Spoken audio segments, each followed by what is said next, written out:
हमने सोचा किन किन भक्तों के चरित्र सुनाए। जब महाराज जी यहाँ बैठे थे तब हमने भक्तमाल जी खोली और मन में विचार किया जहां से खुलेंगी उन्हीं भक्त का चरित्र सुनाएंगे। और श्री करमेती बाई जी का चरित्र आया है। श्री करमेती जी का चरित्र जैसे भक्तिमती मीराबाई है, मीरा चरित्र मीराबाई थोड़ा थोड़ा सबने सुना ही है, सबको पता ही है, पर श्री करमेती बाई जी का चरित्र अद्भुत है, अति अद्भुत है। और प्रयास करेंगे हरियाणा के भक्त और भी जो हैं उनके विषय में 2 दिन में और चर्चा करें। कोई विचार करके नहीं है, बस मन हो रहा है तो बस उन्हीं भावों को लेकर के हम आप सब लोग चर्चा करेंगे। मूल बात यह है कि भागवत की कथा मानव सुनता है, पर भक्त चरित्र ठाकुर जी सुनते हैं, ठाकुर जी सुनने आते हैं। इसलिए अपने हृदय में स्थान दीजिएगा, ठाकुर जी आ गए हैं। अब जैसे ही हम छप्पे पड़ेंगे भक्त चरित्र शुरू करेंगे, ठाकुर जी बैठ करके सुनेंगे, बस उनको हृदय रूपी आसन पर आप लोग बैठा लीजिएगा। भागवत की कथा अतिश्रेष्ठ है, राम कथा अतिश्रेष्ठ है, मानस जी की कथा, वाल्मीकि रामायण अतिश्रेष्ठ है, लेकिन भक्त चरित्र हम मानवों से ज्यादा ठाकुर जी को प्रिय लगता है, ठाकुर जी के लिए श्रेष्ठ है। हम भागवत कथा रामायण कथा करते हैं तो ठाकुर जी वैकुंठ में विराज के प्रसन्न होते हैं, चलो जीव उद्धार करो। लेकिन जैसे ही ठाकुर जी के पास निमंत्रण पहुंचता है कि कोई भक्त चरित्र हो रही है, भक्तमाल हो रही है, ठाकुर जी वैकुंठ से अवकाश लेके आते हैं। ठाकुर जी लक्ष्मी जी को या फिर गरुण जी को या फिर अपने दूतों से कह के आते हैं, थोड़ी देर ध्यान रखना, हाँ हम कथा सुनने जा रहे हैं, भक्त चरित्र हो रही है, हांसी में हम सुन के आते हैं। इतना प्रिय है ठाकुर जी को। कथा रसिक हरिदास तुम श्रोता भक्त माल के, तुम पद रज हम हाल। ठाकुर जी श्रोता हैं भक्तमाल के। तो ऐसी श्री करमेती जी का चरित्र और बीच बीच में भागवत जी के भावों को हम लोग सुनते रहेंगे। 3 दिन का ये सत्र है। आज प्रथम दिन 5 बजे से कथा लगभग प्रारंभ हुई, कल 5 बजे से ही होगी। आप लोग 3 साढ़े 3 से अपना स्थान ग्रहण करना प्रारंभ कर दीजिएगा। 5 बजे बिल्कुल एग्जैक्ट बैठ जाइएगा। 2-2.5 घंटे हम लोग चर्चा किया करेंगे। और अंतिम दिन की कथा शाम 6 बजे का हमारा फ्लाइट है, इसलिए सुबह के दिन समय में होगी। वो हम आज पूछ लेते हैं कि सुबह, क्योंकि धूप बहुत होती है आप लोगों, अब तो देखो ये है कि 5 बजे के बाद धीमे धीमे मौसम ठीक हो जाएगा। छोटे बच्चे हैं, माताएं हैं, धूप बहुत तेज पड़ेगी आपके ऊपर। अगर ज्यादा धूप पड़ी कहीं कोई बेहोश ना हो जाए, कोई डिहाइड्रेशन की दिक्कत ना हो, ये भी हमें विचार करना है। और आप लोग समय से आ भी सको तो वो आज सब माधव जी से और पूरे सब लोगों से बैठ के एक बार चर्चा कर लेंगे, हमारी फ्लाइट भी ना छूटे और आपका टाइम भी ठीक रहे। ऐसे समय पर कथा हम लोग रखेंगे, गर्मी ना हो। आइए श्री करमेती जी का चरित्र सुनते हैं, और मन में अगर बीच बीच में कोई भाव आते रहेंगे तो हम सुनाते रहेंगे। कठिन काल कल युग में करमेती निकलंक रही, नस्वर पति रति त्याग कृष्ण पद सोरति जोरी, सवई जगत की फांस तर की तिनु काजों त्योरी, निर्मल कुठ कंठ्या धन्य पर साज नहीं जाए, विदित वृंदावन वास संत मुख करत बढ़ाई, संसार स्वाद सुख बात करि फेर नहीं, तिन तन चही कठिन काल कलयुग में, करमेती निकलंक रही। श्री नाभाजी महाराज कहते हैं कठिन काल कलयुग में, कलयुग में भोग भोगना बहुत आसान है। अभी सब लोग इधर देखो, अभी इसी वक्त अगर आप मन बना लें कि कल से मुझे केवल व्यसन करने हैं, केवल गलत काम करने हैं, केवल अपने जीवन को ऐशो आराम और उसमें लगाना है, आप आज ही चिंतन कर लीजिए, कल से जो कुछ आप करना चाहेंगे सब बहुत जल्दी जल्दी व्यवस्थित हो जाएगा। कुछ दुर खाने का मन हो व्यवस्थित हो जाएगा, कुछ पीने का मन हो व्यवस्थित हो जाएगा, पर पुरुष पर स्त्री का संग करने का भाव हो जाएगा, कुछ और गलत करने की इच्छा हो कलिकाल में बड़ा आसान है। लेकिन आप आज मन बनाइए कि कल से मैं भक्त बनूंगा, कल से मैं अपने जीवन को संयमित रखूंगा, कल से मैं नियम से रहूंगा, कल से मैं यही पाऊंगा, कल से मैं इतना नाम जप करूंगा, कल से मैं तिलक स्वरूप रोज लगाऊंगा, कल से मैं वृंदावन का स्मरण रोज करूंगा। जैसे ही आप सद व्यवस्थित होने का विचार करोगे तो वो कल कल ही कल होता रहेगा, कभी कल नहीं आती। और होगा क्या, आपने नियम लिखे थे 10, लेकिन आज कितने कर पाए? 3। बाकी के क्यों नहीं हो पाए? वो ऐसा हो गया था, वो ऐसा हो गया था, इसलिए ये हो गया, नहीं बन पाया। कलयुग में व्यवस्थित होना बहुत मुश्किल है, लेकिन कलयुग में अव्यवस्थित होने के लिए आपको बहुत योजनाएं नहीं बनानी पड़ती, आप बहुत आसानी से हो जाओगे। मैं कथाओं में कहा करता हूं, हम मानव कलयुग के कैसे हैं? बोले बहते हुए पानी जैसे। पानी को अगर खाली छोड़ दिया जाए तो ढलान की ओर बिना किसी सहयोग के चला जाता है, लेकिन उस पानी को टंकी में चढ़ाना हो तो मोटर चलानी पड़ती है, एक साधन लगाना पड़ता है जिससे वो पानी ऊपर जाए। लेकिन नीचे आने के लिए पानी को किसी का आश्रय नहीं लेना पड़ता, वो अपने आप बहता चला जाता है, अपने आप अपने मार्ग ढूंढ लेता है। हम लोग भी ऐसे हैं। बिगड़ने के लिए, अब व्यवस्थित होने के लिए हमको सहायता की आवश्यकता नहीं होती, हम बिगड़ जाते हैं। लेकिन सुधरने के लिए, संभलने के लिए, ठाकुर जी का होने के लिए बहुत परिश्रम करना पड़ता है। और करमेती बाई का अवतरण तो 500 वर्ष के आसपास कुछ हुआ था, 500 वर्ष के अंदर अंदर कुछ हुआ था। आज का कलयुग तो और कठिन है, आज का कलयुग तो और खतरनाक है। अपनी बालावस्था में हमको नहीं पता था कि फोन किसको कहते हैं, और आज 2.5 वर्ष 3 वर्ष का बालक, वो भोजन के साथ फोन उसको चाहिए ही चाहिए। स्टार्टर उनका फोन ही है, फोन होगा तो वो प्रसाद पाएंगे। जिस फोन से सब कुछ परोसा जा रहा है हमारे घरों में, वो इतना सहज है हम लोगों को। इंटरनेट इतना सहज है, विषय इतने सहज हैं, वासनाएं इतनी सहज हैं। ऐसे में भगवत भक्ति करना बहुत मुश्किल है। और एक बात मैं बहुत स्पष्ट रूप से कह दूं, जो भक्ति कर रहे हैं 365 दिन भी वे लगातार कर पाते हैं, इसकी भी कोई गारंटी नहीं। बीच बीच में भटकाव उनके चित्त में भी आता है। वो तो हमारे, मैं कथाएं क्यों नहीं छोड़ता, करने करते लगते रहते हैं, बस लगातार लगातार चलते रहो। क्यों? ताकि 365 दिन में से कम 360 दिन, 355 दिन तो ठाकुर जी की सेवा में ही रहें। क्योंकि अपने आप प्रयास करने से तो ये बहुत मुश्किल है इस कलिकाल में। इसलिए लगे रहते हैं कि चलो अब ये कर लो, अब ऐसा कर लो, ऐसा। शरीर थकता है, मन थक जाता है, आत्मा थक जाती है, लेकिन फिर भी लगे रहते हैं। क्यों? नहीं तो ये कलिकाल बिगाड़ने के लिए एक क्षण चाहता है। हम इसको एक दिन भी खाली कैसे दे दें, 4 दिन भी खाली कैसे दे दें। वो 4 दिन भी खाली है तो उसमें भी कुछ भगवत वार्ता करनी, ताकि ये मन बुद्धि कहीं विचलित ना हो। ऐसे कठिन कलकाल में करमेती निष्कलंक रही। निष्कलंक मतलब करमेती बाई ने भक्ति को स्वीकार किया तो फिर भक्ति में कोई दोष या कोई पीछे मुड़कर के पड़ाव आया ही नहीं, लगी रही करमेती बाई।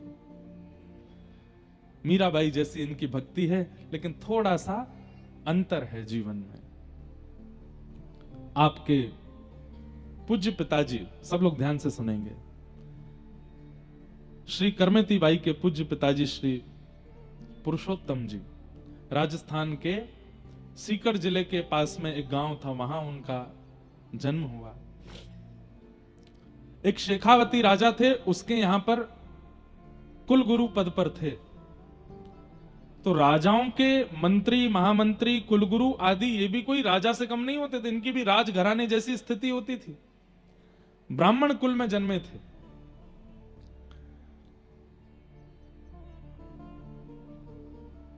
पैंतीस वर्ष निकल गए, विवाह को भी बहुत समय हो गया, लेकिन कोई संतान नहीं हुई।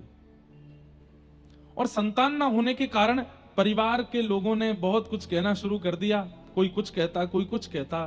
तो इन सब से परेशान होकर के बोलने लगे, मैं क्या करूं? मैंने सब जगह प्रणाम करके देख लिया, सब प्रकार के क्रम करके देख लिए, लेकिन अब संतान नहीं है, तो इसमें मेरा क्या दोष है? तब किसी ने कहा, तुम्हारी कुल देवी तुमसे नाराज है, इसलिए तुम्हारे घर संतान नहीं हो रही। श्री पुरुषोत्तम जी बोले, मैं कुल देवी को भी प्रणाम करके आ चुका हूं, लेकिन वहां के प्रणाम से भी मुझ पर कोई प्रभाव नहीं हुआ, तो अब मैं क्या करूं? तो किसी ने कह दिया, बोले कि तुम जिद के साथ जाओ कि अगर देवी आपने मेरा ये काम नहीं करवाया तो मैं ऐसा कर दूंगा, जबकि ये नहीं होना चाहिए, गलत है।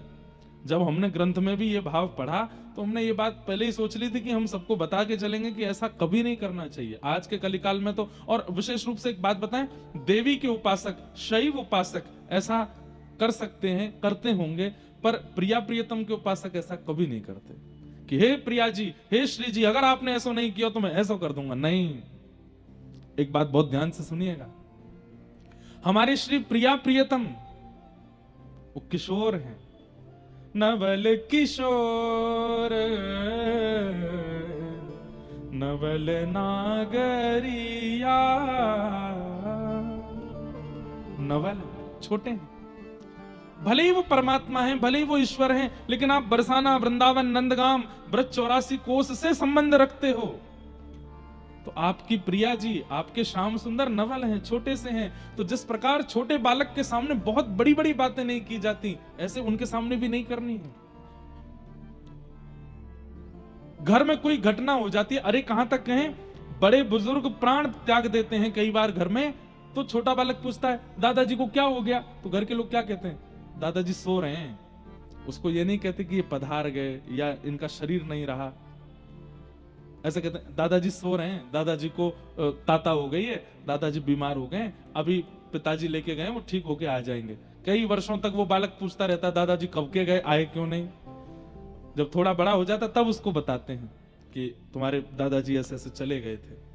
हमारे पूज्य पिताजी महाराज के गुरुदेव अनंत श्री विभूषित श्री रामानुज प्रपन्नाचार्य गुरु जी, मैं तो 6 महीने का था उस समय गुरु जी चले गए, लेकिन जब मैं बड़ा हुआ तो मैं अपने चित्र देखता था गुरुजी की गोद में, गुरुजी के चित्र लगे थे, तो मैं पूछता था माँ से ये कौन है, तो सब पिताजी रोज उनको प्रणाम करते थे, मुझे भी करवाते थे, बोले हमारे गुरुजी। तो मैं पूछता था गुरुजी कहाँ है, तो उस समय VCR चलती थी, तो हमारे पिताजी गुरुजी की क्लिप्स दिखाते थे, और उनके अंतिम संस्कार का भी क्लिप था, वो भी दिखाया। पूरा वृंदावन जुड़ा था, बड़े बड़े संत आए थे, स्वामी श्री अखंडानंद जी महाराज से लेकर के जहां तक, मतलब इतनी संख्या में भीड़ वृंदावन में किसी शव यात्रा में नहीं हुई जितनी पूज्य गुरुदेव भगवान हमारे दादा गुरु, तो पूरा उसका वीडियो क्लिप दिखाते। तो जब गुरुजी को हमने ऐसे अर्थी पर देखा तो माँ बोलती कि ये सो रहे हैं। मैं कहा माँ ये क्या कर रहे हो, सो रहे हैं। अचानक से एक दिन वो जब अंतिम संस्कार का वीडियो आता तो माँ बंद कर देती थी। एक दिन मैंने वो देख लिया, और जब हमने देखा हमारे गुरुजी ने, हमारे पूज्य पिताजी गुरुदेव भगवान ने ही पूज्य गुरुदेव का संस्कार किया। अब ये भी एक बात पता नहीं आज कैसे मन में आ गई अपने आप, बहुत पहली बार ही बता रहा हूं। हमारे पूज्य पिताजी बीच वाले भाई हैं, तो हमारे यहाँ शास्त्रों का ऐसा भाव है या कहीं ऐसा निर्माण बात है कि अगर 3 पुत्र हैं, 4 पुत्र हैं, तो माता पिता के मृत्यु पर संस्कार या तो सबसे बड़ा करेगा या सबसे छोटा वाला करेगा, बीच वाले संस्कार नहीं करते।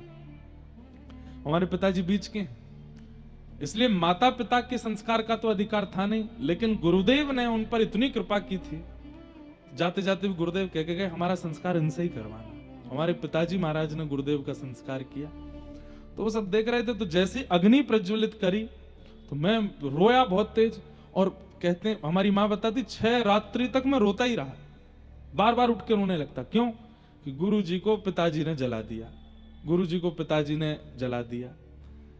बाद में जाकर के फिर जब बड़े हुए तब पता चला कि ये तो संसार का नियम है, ये तो ऐसा है वैसा है। तब ठीक वैसे ही बंधुओं, जिस प्रकार एक कुमार बालक को, एक नवल बालक को, एक किशोर बालक को गंभीर बातें नहीं बताई जाती, 84 कोस के अंदर अंदर हमारी किशोरी जी और ठाकुर जी नवल किशोर हैं, नवल नागरी हैं।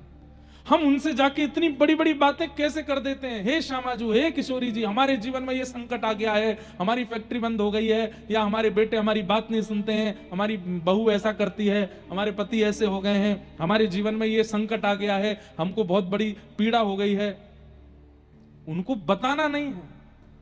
किशोरी जी घबरा जाती होंगी, क्योंकि वो तो नित्य केली कर रही हैं वृंदावन में, नित्य विहार कर रही हैं वृंदावन में सुख लेती हैं सखियों के साथ, अपने प्रियतम के साथ। हम वहां जाके इतनी गंभीर बात करते होंगे तो श्री प्रिया जी संकोच में आ जाती होंगी। नहीं कहना है, राजी रहो, बस आप राजी रहो, आप अपने नित्य केली में, नित्य विहार में प्रसन्न रहो। तुम सो कछु ना चाहिए हो, हमें आपसे कुछ नहीं चाहिए, आप प्रसन्न रहो। वास्तव में पीड़ा सहते हुए रहना और मुख से कुछ ना कहना, ये एक प्रेमी का स्वरूप है। बरसाना गए, नंदगाम गए, गोकुल गए, वृंदावन गए, राधा रमन, राधा वल्लभ, बिहारी जी सब जगह गए, लेकिन जाकर के अपनी पीड़ा कही नहीं, केवल दर्शन किए, नेत्रों से अश्रु निकले, राधा रमन जी को देख, आप राजी रहो, आप प्रसन्न रहो, आपकी मुस्कान देखने के लिए ही हम वृंदावन आए हैं। हमारे घर पर क्या कलेश चल रहा है, क्या विपत्ति आपत्ति, वो नहीं बतानी है आपको, आप प्रसन्न रहो। उनकी प्रसन्नता की इच्छा रखना ही वृंदावन रस प्रेमियों का स्वभाव होना चाहिए। हमें ऐसा लगता है कि जब हम प्रिया प्रियतम के प्रेम सुख का भाव रखते होंगे, वो प्रसन्न रहे ऐसी भावना रखते होंगे, तो प्रिया प्रियतम कहते होंगे, याने हमको इतने सुखी रहने को भाव रखो है, हम प्रसन्न रहें, इसकी मन की ये भावना है, हम भी तो को आशीर्वाद दे रहे हैं, तू भी प्रसन्न रहे। पीड़ा मत बताइए उनको, कष्ट मत बताइए। संकट हरेंगी करेंगी भली वृषभानु की लली, कब? राधा श्री राधा जो गावे, बस गाते रहो उनका नाम, मत कहो उनसे कुछ, उनसे बस ये कहो, हे प्रिया जी, आप नित्य या 84 कोस के व्रज में श्री प्रियतम के साथ आनंद करते रहो। हमारे यहाँ तो कहते हैं, श्यामा तेरो अभी चल रहे श्यामा तेरो अभी चल रहे। यहाँ इस पंक्ति का भाव क्या है कि श्री ठाकुर जी नित्य आपके रहें और आपको मनाते रहें। हे किशोरी जी, ऐसी हमारी कामना है, आप दोनों के नित्य के लिए में कभी विघ्न ना आवे, आप दोनों ऐसे आनंद करते रहो। हम तो जीव हैं, हम जो सह रहे हैं सहते रहेंगे, आप प्रसन्न रहो, उन्हें मत कहिए। लेकिन देवी देवता, कुल देवी कुल देवता आदि आदि, इन सब से प्रार्थना की जा सकती है, अपने हृदय के बिहारी लाल से नहीं। उनको तो बस प्रसन्न रखने का भाव रखो, उनसे कुछ मत मांगिए। हमारे वृंदावन में कोकिल साईं, वहां पर भी मैं 1 या 2 दिन का सत्र करता हूं, तो श्री कोकिल साईं जी अपने प्रिया प्रियतम का दर्शन ही नहीं कराते थे दुनिया के किसी भी व्यक्ति को। कोई उनके आश्रम में आ जाता तो बाहर व्यक्ति खड़ा कर रखा था, कोई भी आए तो मुझे बताना। लोग आते, हम दर्शन करने आए हैं, तो बोले यहीं रुको, भीतर जाके बोलते, साईं बाहर वो आए हैं, कुछ दर्शनार्थी आए, बाहर ही आते, कहो भैया कैसे आए? बोले ठाकुर जी के दर्शन करने। ठाकुर जी के अभी होंगे, अभी प्रसाद चल रही है, प्रसाद पा लो, प्रसाद पवा देते। थोड़ी देर आराम कर लो, कूलर चला दो भैया इनके लिए, बैठो सो जाओ। थोड़ी देर आराम करने का, उसके बाद दक्षिणा दे देते, कपड़े दे देते, बोले अब जाओ। बोले ठाकुर जी के दर्शन, बोले वो नहीं कराऊंगा। क्यों? वो नित्य विहार कर रहे हैं। कहीं तेने भीतर जाए करके संसार की कोई वस्तु मांग ली तो प्रिया प्रियतम छोटे से बेचारे संसार के भाव को देने में अपनी लीला को त्याग करेंगे, इसलिए ठाकुर जी का दर्शन नहीं कराऊंगा, बाहर से ही लौट जाओ। अपने ठाकुर जी का दर्शन नहीं, केवल संतों को दर्शन कराते थे, किसी भी संसारी व्यक्ति को अपने ठाकुर जी का दर्शन नहीं कराते थे। आज भी कई महापुरुष वृंदावन में ऐसे हैं, अपने ठाकुर का दर्शन नहीं कराते। क्यों? अरे भाई, जीव का क्या, उसके मन में पता नहीं क्या चल रहा है, वो क्या मांग जाए इनसे, और ये अपनी नित्य लीला में है, कहीं अपनी लीला का त्याग करके उसको देने ना आ जाएं, इसलिए नहीं मांगना। पॉजिटिव होते हैं कई सारे भक्त अपने ठाकुर के लिए, कई माता पिता अपने बच्चों के लिए। अभी वो सो रहा है, उसको मत छेड़ो, वो सो रहा है, उससे कुछ मत कहो, वो खेल रहा है, उसको मत परेशान करो। ऐसे ही ठाकुर जी भी नित्य लीला में है, उनको मत छेड़ो, वो नित्य विहार कर रहे हैं व्रज में। लेकिन करमेती बाई के पिताजी ने अपनी कुल देवी, किसी ने कह दिया, बोले कि तुम कह दो कि अगर मुझे संतान नहीं मिली तो मैं ऐसा कर दूंगा, ये बात कहकर के जाओ देवी के पास। गए, कुल देवी का दर्शन करने के लिए गए और यह कहकर के गए, अगर मुझे कुल देवी ने संतान रत्न नहीं दिया तो मैं अपने शीश की बलि चढ़ा करके आऊंगा चरणों में।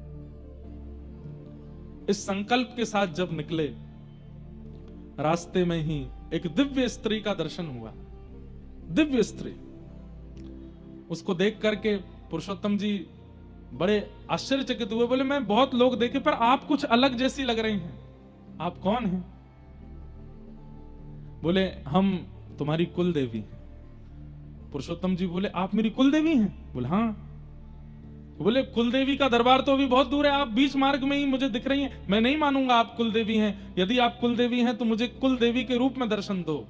अष्टभुजी देवी भद्रकाली प्रकट हो गई वहीं, और प्रकट होकर के बोली, क्या चाहिए तुम्हें, क्यों संकल्प लिया है, क्या बात है? सोच के तो मैं आया था कि आपसे संतान की कामना करूंगा, पर आपके दर्शन करके अब कुछ इच्छा प्रकट हो नहीं रही। जाओ, 4 पुत्र होंगे तुम्हारे, 4 पुत्र जन्म लेंगे तुम्हारे यहां, जाओ। मैंने तो एक संतान की कामना की थी, आप 4 पुत्र कह रहे हैं। बोले, हमारा मन है कि तुम्हारे यहां 4 पुत्र हो, जाओ, जन्म लेंगे 4 पुत्र। पुरुषोत्तम महाराज कहने लगे, आपने 4 पुत्र की वरदान दे दिया, पुत्री का नहीं कहा। ऐसा भी हो सकता था 1 पुत्र हो जाए, 3 पुत्री, 2 पुत्र 2 पुत्री। आपने 4 पुत्र के लिए कहा, पर मेरी एक परम इच्छा है कि जब आप 1 से अधिक देना ही चाहते हैं तो 1 पुत्री और दे दीजिए। ये बात सुनकर के वो देवी थोड़ी प्रसन्न हो गई। बोले, आज के कलिकाल में पुत्री की कामना करता कौन, लेकिन तुमने मुझसे पुत्री की याचना की है। हाँ देवी, मुझे पुत्री चाहिए।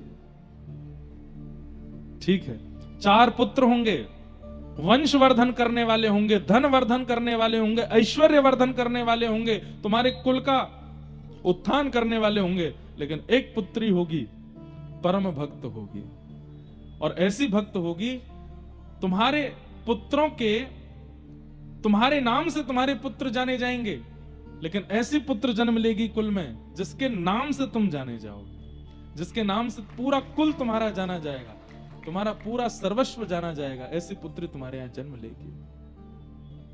आनंदित होकर के पुरुषोत्तम जी वापस लौट करके आए। धीमे धीमे 4 पुत्र हुए, और 4 पुत्रों के बाद 5वीं पुत्री गर्भ में आई। अच्छा, एक बात तो माननी पड़ेगी,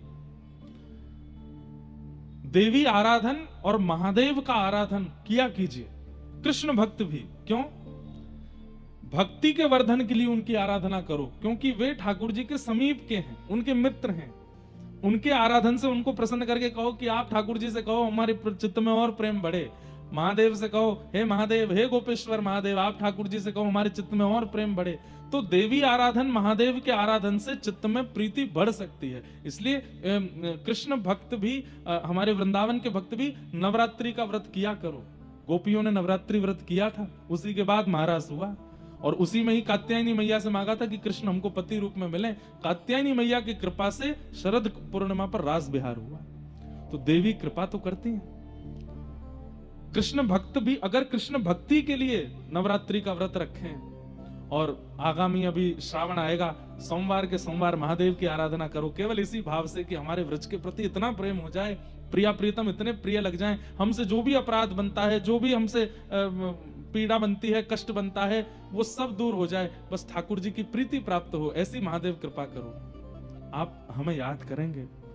देवी आराधन और महादेव का आराधन कृष्ण भक्ति में और प्रेम भर देगा। ऐसा प्रेम उत्पन्न होगा कि नेत्र सदा सजल रहेंगे, इन नेत्रों से अश्रु कभी रुकेंगे नहीं, ऐसा प्रेम देंगे। महादेव तो भीगे रहते हैं, 24 घंटे भीगते ही रहते हैं। ऐसा ही वो भीगे रहने का तात्पर्य है, वो नेत्रों से प्रेम रस गिर रहा है महादेव के, ऐसे ही हम हो जाएंगे। तो देवी आराधन और महादेव का आराधन कृष्ण भक्तों को भी करना चाहिए। उनकी पावन तिथि नवरात्रि, श्रावण, सोमवार आदि, इन सब पे महादेव देवी को प्रणाम करते रहो। हमारे गुरुदेव के प्रति, वृंदावन के प्रति, श्री जी के प्रति खूब प्रेम बढ़े। महादेव ऐसी कृपा करो, वर्धन होगा। नरसिंह मेहता को महादेव लेकर के गए रास में। नरसिंह मेहता जी का चरित्र अभी अफ्रीका में कहा था। महादेव लेकर के गए नरसिंह मेहता जी को रास, महारास में, और दर्शन कराया ठाकुर जी का। तो देवी आराधन उचित तो है। 4 संतान के बाद पुरुषोत्तम जी की पत्नी को, ये मैंने लगभग सब भक्तों के चरित्र में देखा कि जिन मातृ गर्भ से भक्त जन्म लेते हैं, उन माताओं को वृंदावन की स्मृति गर्भ के समय होने लगती है। गर्भ काल में माताओं को जो अनुभव हो रहा है, समझ जाइए वैसे ही विचार वाला बालक है। अगर कुछ अनुभव नहीं हो रहा है तो जानबूझ करके जबरदस्ती अनुभव करने का प्रयास करो। वृंदावन का चिंतन करो, श्री यमुना जी का चिंतन करो, रजरानी का चिंतन करो, महारानी का चिंतन करो, भक्त कथाएं सुनो, सुंदर सुंदर लीलाएं सुनो, ठाकुर जी की लीलाएं सुनकर के सो, ताकि विचारों में भी वही आवे, उससे बालक पर असर पड़ेगा। करमेती बाई की मैया को, जो कभी वृंदावन गई नहीं है, उनको अच्छा हाँ, एक बात याद आई, जब देवी मां ने कहा कि तुम्हारे घर एक दिव्य पुत्री जन्म लेगी, तो पुरुषोत्तम जी महाराज, जो कि कुल गुरु थे शेखावत राजा के, विद्वान तो थे, उन्होंने भागवत जी के पाठ का उसी दिन प्रण ले लिया कि अब मैं आद्योपांत भागवत जी का पाठ करूंगा अपने अंतिम समय तक। तो देवी कृपा और भागवत जी की कृपा, जब पत्नी गर्भवती हुई 5वीं संतान के लिए, तो वो भागवत जी का पाठ सुनाते थे। कहते हैं वो संस्कृत में रास पंचाध्यायी बोलते थे, लेकिन करमेती बाई की माता जी को संस्कृत समझ नहीं आती थी, लेकिन जैसे ही कहते थे गोपी गीत का पाठ करने लगते थे, जयति तेदिकम जन्मना व्रजः श्रयत इंदिरा शश्वदत्रहि, तो करमेती बाई के मैया के नेत्रों से आंसू गिरने लगते थे। तो पुरुषोत्तम जी कहते, देवी तुम समझती हो मैं क्या बोलता हूँ? बोले मुझे समझ नहीं आता, पर जैसे ही आपने ये प्रसंग प्रारंभ किया है, अभी जो चल रहा है, पता नहीं ये कानों में जाकर के हृदय में बड़ी वेदना प्रकट करता है, एक बड़ी मीठी सी वेदना, मानो किसी की याद आ रही हो। किसकी आ रही है मुझे नहीं पता, पर किसी की याद आ रही है। कोई तो है जो मुझे बहुत स्मृति में आ रहा है, वो उनको नहीं, उनके गर्भ की लाली करमेती को याद आती थी, ठाकुर जी की। सही योग, सही समय, सही नक्षत्र बना और भक्तिमती श्री करमेती बाई का जन्म हुआ। आनंद उत्सव मना, राजा ने भी खूब उत्सव मनाया, हमारे कुल गुरु की पुत्री हुई है। उत्सव मना करके सब आनंदित हुए, सब उल्लसित हुए। करमेती बाई का जन्म, धीरे धीरे करमेती बाई बड़ी होने लगी। भाई तो चारों व्यापार में लगे हैं, आदि आदि चीजों में लगे हैं, लेकिन छोटी सी करमेती बाई केवल अपने मंदिर के ठाकुर जी की ओर देखती है, घुटमुन चल करके भी केवल वहीं जाती है। पिताजी जब भागवत जी का पाठ करने बैठते हैं तो सामने आके बैठ जाती है और बस अपने पिता के मुखमंडल को देखती रहती है। ऐसे लक्षणों से पिताजी को याद तो था कि कुलदेवी ने कहा था कि परम भक्त होगी। घर में कभी संत जन आते, घर में कभी महत पुरुष आते, तो करमेती बाई इतनी आनंदित हो जाती, इतनी प्रसन्न हो जाती, जैसे आजकल के बालक मामा के घर में आने से या बुआ के घर में आने से उछलने लगते हैं, ऐसी करमेती बाई नाचती पूरे घर में, छोटी सी, बड़ी खुश होती संतों के आगमन पर। हमारे अष्ट सखा एक जगह कहते हैं कि ठाकुर जी से आप प्रेम करते हो, ये एक बात है, दुनिया प्रेम करती है ठाकुर जी से, लेकिन ठाकुर जी जिससे प्रेम करते हैं उसका लक्षण क्या है? ठाकुर जी अगर किसी को चाहते हैं तो उस व्यक्ति का लक्षण क्या है? तो हमारे अष्ट सखाओं में श्री कृष्ण दास या गोविंद दास जी का पद अभी गाएंगे तो याद आ जाएगा। वो क्या कहते हैं? बोले ठाकुर जी जिससे प्रेम करते हैं उसको संतों से प्रीति सहज होती है। कैसी सहज प्रीति? नाम नहीं जानते, पहले कभी देखा नहीं, केवल माथे पर तिलक दिख गया, गले में कंठी माला दिख गई है, धोती दिख गई है, अगर जटा धारण करते हैं तो संत की जटा दिख गई है, किसी ना किसी रूप में ये व्रज के संबंधी हैं, ठाकुर जी के संबंधी, ये पता चल गया। देखते ही मन प्रसन्न हो जाए, उनसे मिलने का मन करे, उनके पास जाके बैठने का मन करे, उनको देखते ही प्रसन्नता चित्त में प्रकट होने लग जाए। हरि जनों को देख करके आनंद चित्त में उमड़े तो समझो हरि आपसे प्रेम करते हैं, आपसे हरि का प्रेम है। राधा रमण जी को देख करके तो सब जय जयकार कर देते हैं, पर हरि जनों को देख करके जो प्रसन्न हो जाए, हरिजनों को देख करके जिसके नेत्र सजल हो जाएं, हरिजनों को देख करके जिसके चित्त में अति आनंद बढ़ जाए, समझो ठाकुर जी उससे प्रेम करते हैं। ऐसा प्रेम होता नहीं आज, लेकिन हमने देखा, जब हम आए, हम तो देखते हैं जहां भी जाते हैं। आज जैसे मैं आया तो जिस घर में हम रुके, एक बूढ़ी सी माता जी ऐसे नृत्य कर रही थी, कोई भजन नहीं, कोई कीर्तन नहीं, बस राधा नाम पे ही कीर्तन कर रही थी, बार बार बलियां ले रही थी, इतनी प्रसन्न हो रही थी, और उनकी प्रसन्नता देख करके मन में आ रहा था। अभी अभी आया, करमेती बाई ऐसे ही नाचती थी, नृत्य करती थी। पिताजी तो बड़ा सामान्य स्वागत करते थे, लेकिन करमेती बाई तो इतनी और छोटी सी करमेती, और उसके बालपन की इस भाव को देख करके माता पिता बड़े लाड़ प्यार करते हैं। ठीक है, छोटे बालक ऐसे ही करते हैं, लेकिन वो वास्तविक था। करमेती बड़ी होने लगी, खेल में मन नहीं, केवल पिताजी की कथा सुनती हैं पूरे दिन और बस रोती रहती हैं। पूछती हैं, पिताजी जिनकी आप कथा सुनाते हो ये कब मिलेंगे हमको? मिलेंगे बेटा, मिलेंगे एक दिन, ऐसा कह करके टाल देते। लगभग 10-11 वर्ष की आयु जब हो गई, बाल विवाह हो जाते थे बच्चों के। राजस्थान में तो विशेष रूप से एक विवाह का प्रस्ताव आया।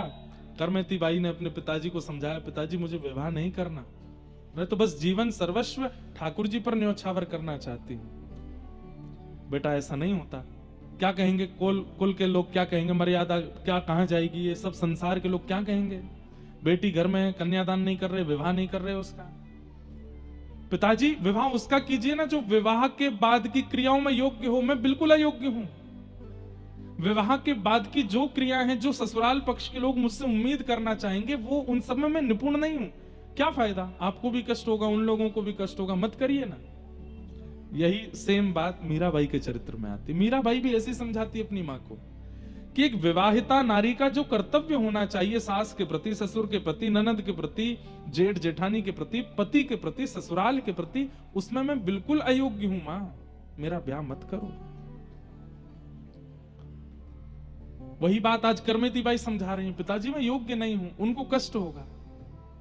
अरे बेटा जब ब्याह होना होता है सब ऐसे ही बोलते हैं, और ब्याह होने के बाद सब सीख जाते हैं। माता पिता ने कुल मर्यादा, लोक लाज क्या कहेगा, इस सब के देखते हुए जबरदस्ती करमेती बाई का ब्याह कर दिया। ब्याह तो कर दिया, गोना नहीं हुआ। पति वापस चले गए ब्याह करके, अब गोना होगा जब थोड़े और बड़े हो जाएंगे। बाल विवाह ऐसा होता था पहले, बाल विवाह का विरोध किया गया, ठीक भी था। क्यों? बाल विवाह में क्या हो रहा था कि बाल्यकाल में दोनों का विवाह कर दिया, अयोग्य थे दोनों, जानकारी थी नहीं। गौना वही होता था 18, 19, 20 साल में जाकर के, और तब तक दो प्रकार के कर्म होते थे, या तो लड़का को कोई और पसंद आ गया, यहाँ जो बहू थी उसको कोई और पसंद आ गया, या फिर कई बार दोनों में से किसी की मृत्यु हो जाती थी, या कुछ भी ऐसी घटनाएं होती थी। इसलिए बोलते थे कि भाई जब वो योग्य हो जाए तभी ब्याह करो, इसलिए बाल विवाह का विरोध। लेकिन प्राचीन काल में तो बहुत बाल विवाह हुए। गौना की प्रतीक्षा। अब करमेती बाई रोज सिंदूर लगाती हैं मां, छोटी सी हैं 12 वर्ष की, यहां तक चूड़ियां पहनाती हैं, साड़ी पहनाती हैं, पैरों में पाजेब पहनाती हैं।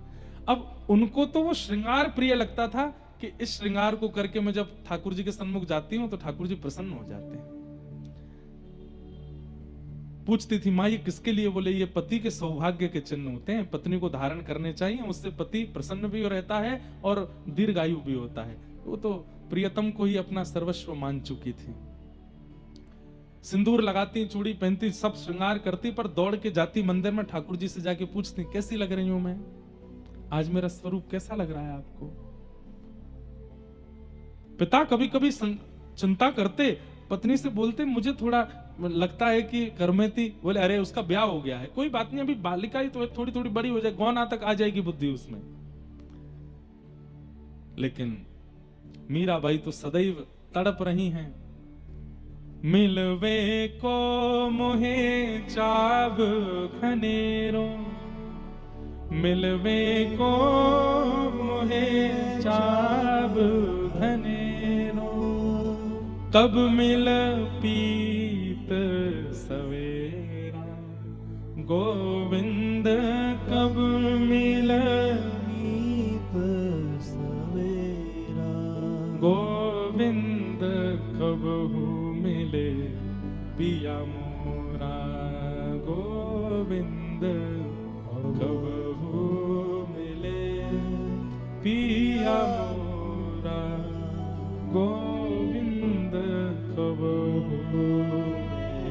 कहती हैं, बात करती हैं अपने ठाकुर जी से, कब मिलोगे आप मुझे, कब मुझे मिलोगे, मेरे ऊपर कृपा कब करोगे, कब तक ऐसे मूर्ति बने खड़े रहोगे, अब तो मेरी धीरे धीरे उम्र बढ़ती जा रही है, कब मिलोगे आप मुझे। बस यही कहकर के रोती रहती हैं। व्याकुल प्राण धरत नहीं धीरज, व्याकुल प्राण धरत नहीं धीरज, कब देखूं मुख तोरा गोविंद, कब देखूं मुख मीराबाई का पद है, तोरा। बहुत प्यारा पद है। मीराबाई के पद इतने अद्भुत हैं, अगर हमको कोई कह दे ना, हम सालों साल मीरा चरित्र ही कहते हैं, इतना सुंदर है। मीराबाई की रचना लेखनी बताती है कि उनका प्रेम कैसा है, अद्भुत है। मीरा के प्रभु गिरधर नागर, मीरा के प्रभु गिरधर नागर, ताप तपन बहु तोरा गोविंद, ताप तपन बहु तोरा गोविंद, कबहू मिले पिया मोरा।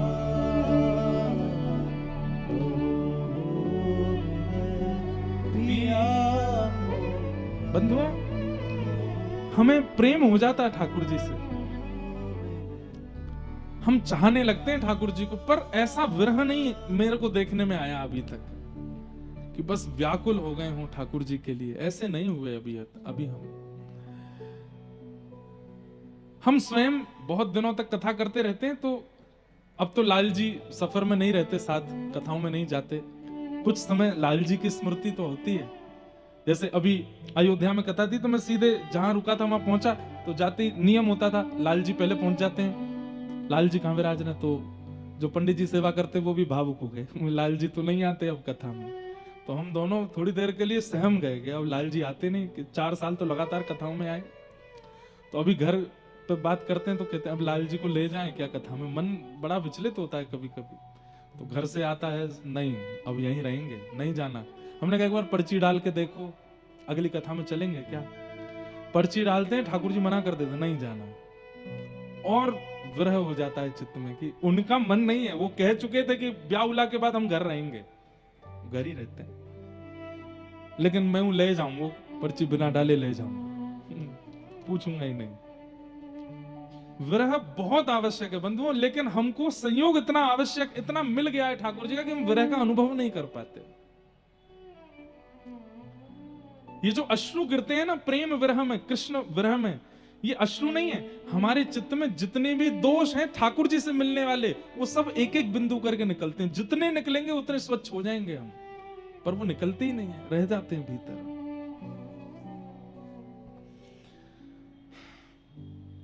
करमती बाई कहती अब सहन नहीं होता, जल्दी मिलो।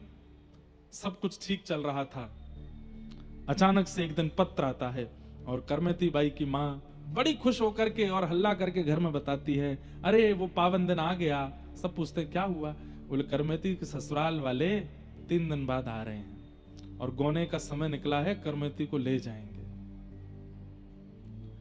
ये सुनकर के करमती बाई मानो, पिताजी कौन आएगा 3 दिन बाद? बोले तेरा बेटी ब्याह हुआ था ना 5 साल पूर्व। बोले वो तो माँ ने कहा था खेल हो रहा है। बोले नहीं बेटा, वो तो जब छोटी थी इसलिए हमने ऐसा बोल दिया था, तेरा ब्याह हुआ है, उस घराने के पुरुष से ब्याह हुआ है और वो तेरे को ले जाने आएंगे, बहुत अच्छे हैं, बहुत ऐसा है वैसा है। करमती बाई बोली माँ मैं इतने दिन तक ये सिंदूर चूड़ी और ये सब ये उसके लिए करती थी? बोला हाँ। मुझे क्यों नहीं बताया स्पष्ट? बोले स्पष्ट अब क्या बताती तुझे मैं, बस ठीक है। करमती बाई बोली इनसे तो अब कुछ भी कहना ठीक नहीं। अपने भाई से पूछा, भैया आप उनके यहाँ गए थे, वो परिवार भक्त है, उनके यहाँ ठाकुर सेवा होती है, उनके यहाँ कथा भगवत सत्संग? तो बाई ने कहा देख स्पष्ट तुझे बता दूं, बाद में तुझे पता चले तो मन में बड़ा कष्ट होगा। उनके यहाँ कुछ नहीं होता, वो तो सब खाते पीते हैं, आनंद करते हैं, कोई सेवा विवाह भक्ति भजन कथा कीर्तन संत आगमन ये सब जो तूने यहाँ अनुभव किया कुछ नहीं है वहां पर। करमती बाई तो अब घबरा गई, अब मैं क्या कर सकती हूँ? पूछने लगी अब कुछ हो सकता है? बोले कुछ नहीं, अब तो हो गया विवाह। अब तो तेरा गौना होना, बस विदाई होनी है, बाकी सब तो हो चुका। करमेती बाई व्याकुल है। एक रात, 2 रात निकल गई, रोते रोते ठाकुर जी से कहने लगी आप ही कुछ करो, लेकिन कोई रास्ता नहीं दिखा। तो करमेती बाई बोली मैं दोबारा जन्म लेने की प्रतीक्षा नहीं करूंगी कि अगले जन्म में मैं आपको प्राप्त करूं, ये जन्म में संसार को सौंप दूं। नहीं, ये मेरा अंतिम जन्म है। मैं इस जन्म में ऐसी कोई भूल नहीं कर सकती जिससे आप मुझसे दूर हो जाओ।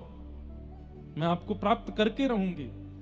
और बस जिस दिन सुबह बारात आनी है, आ चुकी है गांव के बाहर, बस सुबह घर आना बाकी था, उसी रात करमेती बाई घर छोड़ करके पूर्व दिशा की ओर भागी। क्यों? ये नहीं पता कि वृंदावन का रास्ता कहां है, बस ये पता है किसी संत ने कहा था कि हमारे घर से पूर्व दिशा में वृंदावन है। तो बस पूर्व दिशा की ओर देखा, और दिशा की ओर देख करके बस कुछ सामग्री कुछ लेकर के नहीं गई हैं। जैसी स्थिति में थी उसी स्थिति में पूर्व दिशा की ओर चल पड़ी। रास्ते में जंगल पड़े, भयभीत जंगल। छोटी सी करमेती बाई 16 वर्ष की है। बस जगह जगह हिंसक जीव मिल रहे हैं, और सबसे बस जाके कह देती है मुझे कृष्ण मिल जाए, उसके बाद मेरे को नष्ट कर देना, मेरे प्रियतम मुझे मिल जाए, उसके बाद तुम मुझे आहार बना लेना। मुझे एक बार ठाकुर जी मिल जाए, मैं खुद लौट के तुम्हारा आहार बनने आ जाऊंगी, बस एक बार देख लूं उनको। सुबह का समय हुआ, बारात आई, करमेती को कक्ष में खोजने गए, नहीं मिली। रसोई में खोजा, बाहर ढूंढा, पीछे ढूंढा, गांव में ढूंढा, सब जगह ढूंढ लिया, लेकिन करमेती नहीं मिली। माता पिता, सुबह से शाम हो गई, बारात बैठी है, कहां है बहू? बस अभी मिल जाएगी, अभी मिल। ऐसे करके 2 दिन तक बारात को रोक के रखा। अंत में बताना पड़ा कि करमेती मिल नहीं रही है।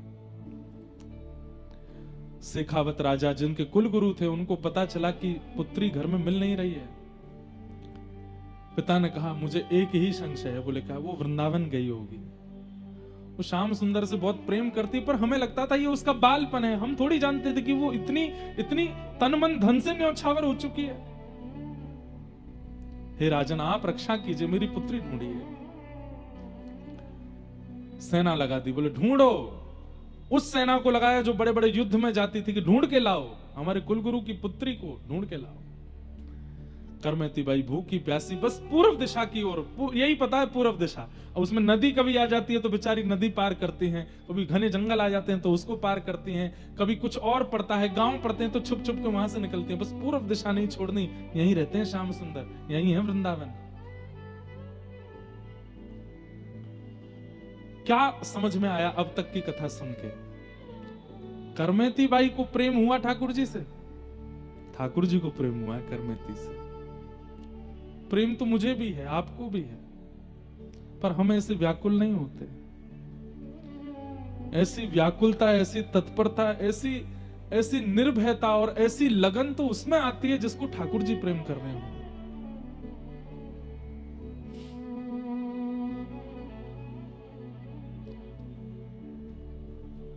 आवाज आ रही है, रात्रि का समय, घोड़ों पर सैनिक चिल्ला रहे हैं, करमेती को ढूंढो। उसका ऐसा रूप रंग है, मां ने बताया था, लाल वस्त्र पहन करके है, गले में सोने के आभूषण पहने हैं, आदि ऐसा हल्ला मचा रहे थे सब जगह। करमेती बाई ने जैसे देखा ये मुझे अब ले जाएंगे पकड़ करके। रेगिस्तान था, वहीं पर एक 3 दिन पुराना ऊंट मरा पड़ा था। गीदड़ और कुछ हिंसक जीव उसके भीतर पेट के सब सामग्री खा चुके थे। भयंकर दुर्गंध आ रही थी उसमें से। करमेती बाई ने सोचा मैं कहीं भी छुपूंगी, ये सब ढूंढ लेंगे मुझे और मुझे वृंदावन नहीं जाने देंगे। एक ही उपाय है, ये विशाल ऊंट का कंकाल पड़ा है, इसके अंदर छुप जाती हूं। जब समीप गई तो ग्रंथ में लिखा है कि करमेती बाई को 2 बार बमन की इच्छा हुई, इतनी दुर्गंध थी कि सह नहीं पा रही।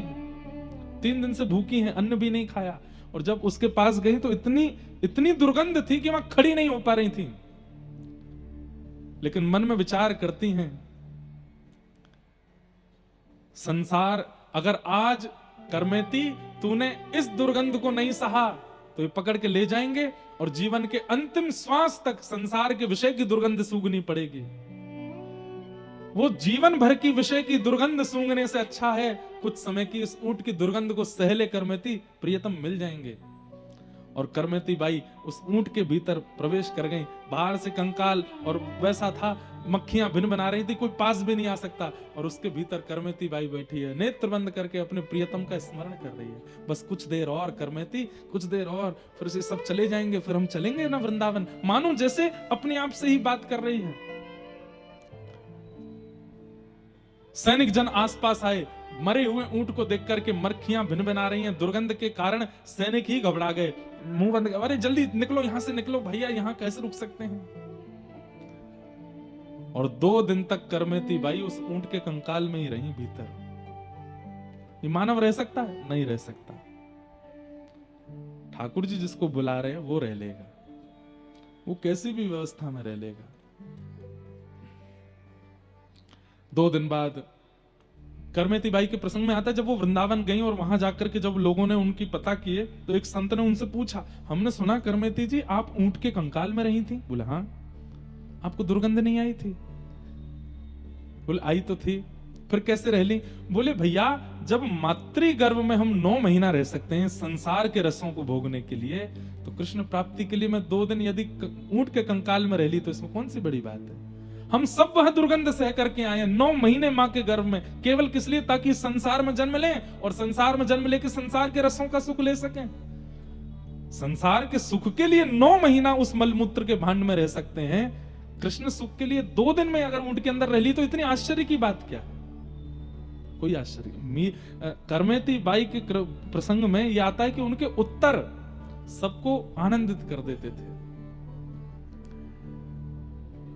ऊंट के कंकाल से बाहर निकली, संतों की टोली जा रही थी। करमेती बाई बोली ये निश्चित वृंदावन जा रहे होंगे, मैं इनके साथ हो लेती हूँ। दौड़ी दौड़ी करमेती बाई गई और संतों से बोली आप लोग कहाँ जा रहे हैं? बोले हम लोग अभी वृंदावन जा रहे हैं। बोले मुझे भी ले चलो। संत जन बोले तुम में से बहुत दुर्गंध आ रही है, कहां से आई हो? बोले ये दुर्गंध तो क्षणिक है, अभी चली जाएगी। संतों ने उनको छूने से मना किया, थोड़ा आगे पीछे होने लगे, लेकिन एक संत समझ गए। उन्होंने कहा सुनो चिंता नहीं करो, अभी आगे एक घाट आएगा, वहां गंगा जी बह रही है, वहां स्नान करेंगे, तुम स्नान कर लेना। और श्री करमेती बाई गंगा स्नान करी और उन संतों की टोली के साथ श्री करमेती जी वृंदावन पहुंची। वृंदावन साचो धन भैया। जैसे ही वृंदावन की ओर पहुंची हैं, यही कई मानो ऐसा लगता है कि एक जैसा ही स्वरूप मीराबाई और करमेती जी का है। जैसे मीराबाई जब पहली बार वृंदावन गई तो वृंदावन समीप आ रहा है, ये जैसे ही खबर सुनती कि अब वृंदावन इतने किलोमीटर रह गया तो मीराबाई को मूर्छा आ जाती थी, वृंदावन आने वाला है। करमेती बाई भी ऐसी हो रही हैं, जैसे ही संत जन कहते अरे भैया बस थोड़ी देर और, बस वृंदावन आने वाला है, तुम करमेती बाई मूर्छित होकर गिर पड़ती वृंदावन का नाम सुनते। होश में आती, संत जन कहते क्या हुआ? मेरे प्रियतम रहते हैं वहां पर। रूप स्वरूप श्रृंगार देख करके संतों को ऐसा लगता कि शायद ब्याह हुआ होगा, वहां पर अपने पति से मिलने के लिए जा रही है। लेकिन सोचते भी थे कि अकेली क्यों जा रही है, इसके साथ कोई है क्यों नहीं। बोले अब हमें क्या सोचना, चल रही है तो चलने दो। करमेती बाई वृंदावन पहुंची और जब वृंदावन पहुंची, यमुना जी में स्नान किया, अपने वस्त्र, अपने श्रृंगार, जो कुछ भी था सब त्याग दिया। बंधुओं, सुनने में थोड़ी अटपटी बात है, पर श्री करमेती बाई जी केवल पत्र पहन करके रहती थी, पत्ते, वट के बड़े बड़े पत्तों को धारण करके रखती थी, कोई वस्त्र नहीं पहनती थी। यमुना जी का जल पीती थी और व्रजरज खा करके अपना पेट भरती थी। अरे भोरी सखी जी का हमने चरित्र सुना, वहां पर भी इतने हृदय में कंपन हो जाता है कि वो सेवा कुंज में बंदरों को डालने वाले चने, वो चने जब बंदर खा जाते उसके बाद जो चने की गुठली बच जाती उसको खा करके भोरी सखी रही वृंदावन में। श्री हमारे हित संप्रदाय के एक आचार्य भोलानाथ जी भोरी सखी चनों के छिलके खा करके रहते थे। उनके लिए हमको मन में ऐसा आ रहा था कि राम नाम कैसे रहे होंगे, लेकिन आज करमेती बाई जी के चरित्र को देख के लगता है रज खा करके रहती हैं, व्रज रज खाती हैं, यमुना जल पीती हैं और पड़ी रहती हैं बस।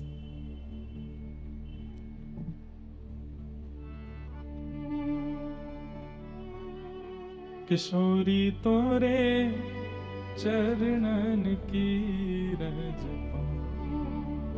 बैठी रहूं कुलजन के कोने, श्याम राधिका गाऊं,